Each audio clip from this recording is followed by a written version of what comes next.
Oh my goodness. It is the week of Shavuot. I have my laptop here ready with all my amazing, dairy recipes. I love cooking dairy, and this is the week to do so. So the first thing I'm going to do is not cheesecake. It's actually preparing my flaky pastry dough. I'm not quite sure how I'm going to use it, but I know I will. So I'm doing a double recipe, which gives me 4 like pie or quiche bases, and they're extraordinary. It's a dough that refrigerates brilliantly, freezes brilliantly. So let's just get on, make it, and that way, whatever inspiration strikes, the dough is ready to go. So I'm doubling up. So I have 710 grams of plain, all-purpose white flour, if I could get it into here. Oh my goodness. Yes, there we go, flour.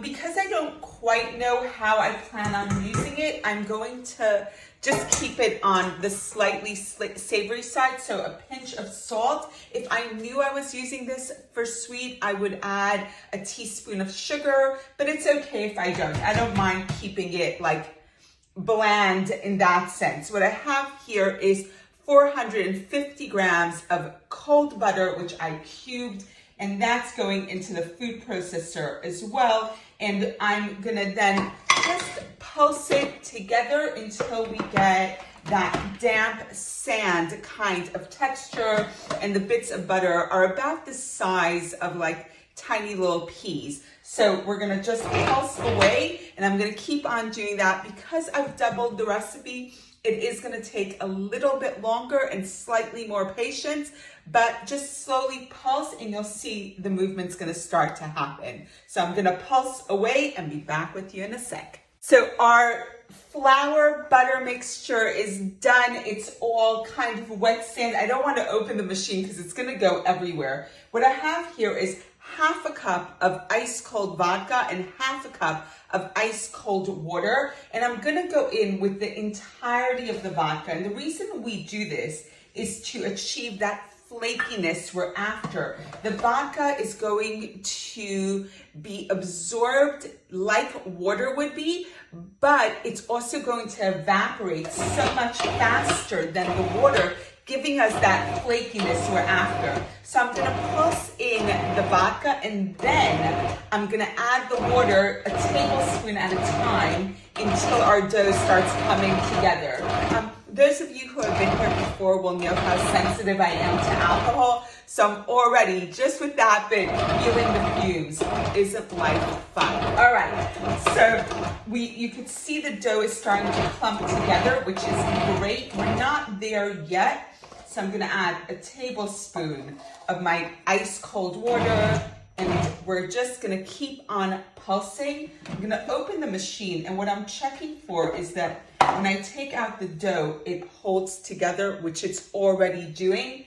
I don't wanna go too far in the machine, so I'm gonna remove all of this into a bowl and do the last few mixings by hand to make sure that we don't add too much liquid. All right, so all of this is gonna go into a bowl now. So let me show you where we're at. This is my bowl of dough, and some of it is moist and some of it isn't, and this is one of those things you could really only tell by hand. The machine is not going to be able to do this for you, and I'm going to start kneading it all together. The machine did the hard work, which was rubbing in the butter, but if you don't have a machine that's suitable for this, you can totally do it by hand. Just keep your hands nice and cool, and if you feel that the dough is warming up too fast, stick the entire bowl in the fridge or the freezer for a few minutes and then start again. The key to pastry is stay cool, you and the ingredients as much as possible. Harder to keep myself cool than the ingredients. So I'm just gonna keep on kneading, and it's all starting to come together really, really beautifully. I don't want to overwork the dough, so just until this guy comes together, which it will, as it is right now. There we go. Yes, we've got dough. Oh my God, flaky all butter pastry. It does not get much better than this. So I'm going to now take this out of the bowl and divide it and then refrigerate. Here is my block of dough and one of my favorite bits of kitchen kit, which is called a bench scraper. Go for the simplest one you could find. They are awesome. I'm just dividing my dough into 4.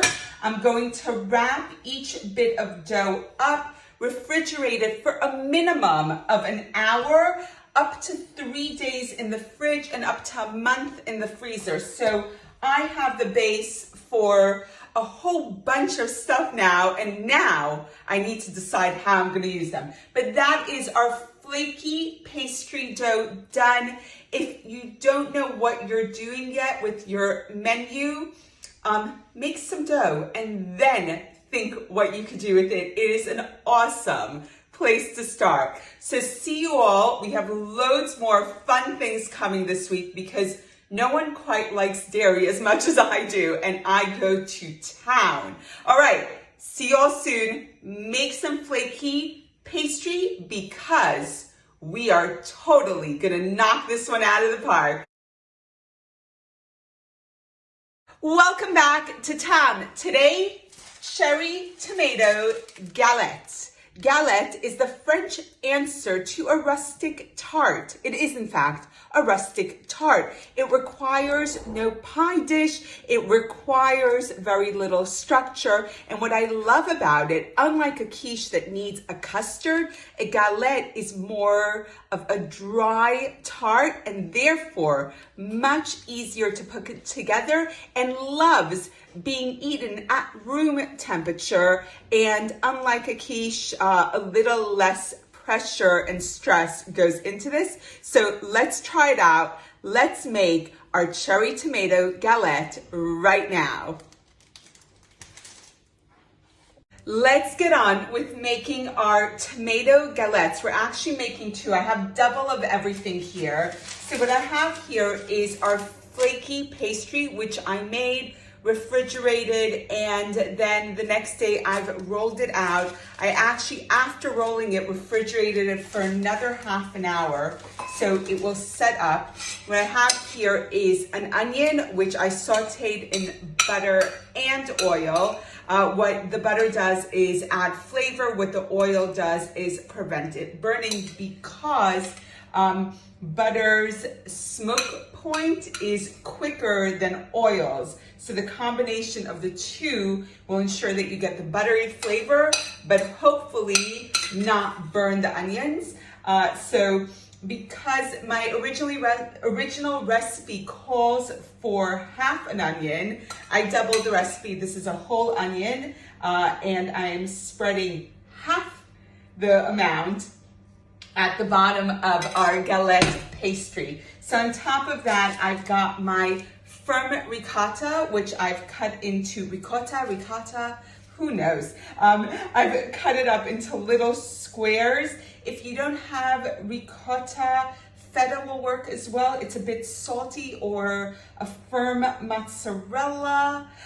Just keep it mild. Tomatoes aren't super duper intense in flavor, so pair it with really mild cheeses. So here we go. Oh, wow. By the way, I should not wear white in this kitchen because white on white on white, it's not working so well. All right, my ricotta is there. I've got my baby plum tomatoes. I kind of live on these. Don't roll. And they rolled.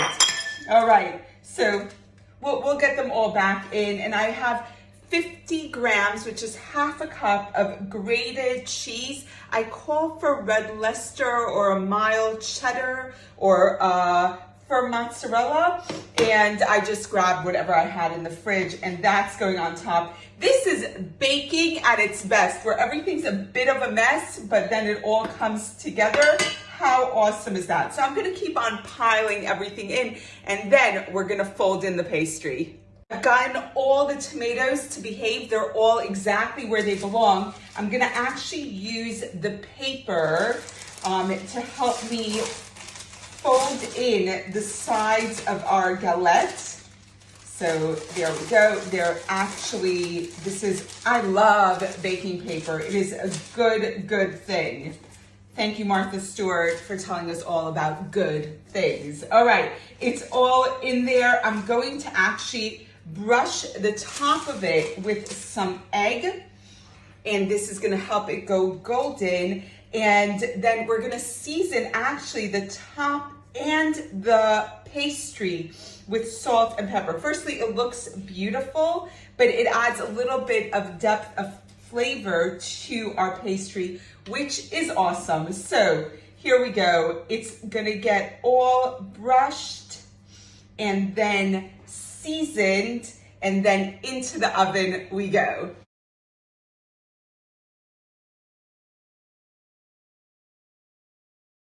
Right, we've got 2 galettes ready to go into the oven. My oven is set at 180 degrees Celsius, 350 Fahrenheit, and we're going in for 35 to 45 minutes. We want the crust to be golden brown. If you find it's browning too fast, loosely cover it with a piece of aluminum foil, and we want the cheese to obviously be melted and start to bubble a bit, and then our galettes are going to be ready. So into the oven we go.